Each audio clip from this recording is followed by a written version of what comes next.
Hello friends, welcome to Ipsita's lifestyle. দেখতে দেখতে Durga Puja just 2 সপ্তাহ হলো চলে গেছে, ভাবাই যায় না। আর একদম কালী পুজোও এসে গেছে। আর এখানটা দেখে তো বুঝতেই পাচ্ছেন এটা আমি আপনাদেরকে কোথায় নিয়ে এসেছি। একদমই তাই, আমার বাপের বাড়িতে এসেছি। আমার যারা পুরনো ভিউয়ার্স আছেন তারা তো অতি অবশ্যই জানেন আমার বাপের বাড়িতে কত সুন্দর করে কালী পুজো হয়, কারণ আমাদের এই মা কালী খুবই জাগ্রত। আর এবারে আরও স্পেশাল করে করা হচ্ছে কালী পুজো, কারণ এবারে 55 ইয়ার্স কমপ্লিট হচ্ছে। তো সেই কারণে এখানে দেখতেই পাচ্ছেন ডেকোরেশনের কাজ একদম জোর কদমে শুরু হয়ে গেছে। তো এখনও যেহেতু লুকটা পুরো কমপ্লিট হয়নি, তার জন্যে কিন্তু আপনাদেরকে দেখতে হবে নেক্সট ব্লগ কমপ্লিট লুকের জন্যে।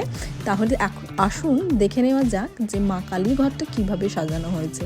এখনও মা কালীর ঘরও কমপ্লিট হয়নি, ইনকমপ্লিট, খালি ব্যাকগ্রাউন্ডটাই করা হয়েছে।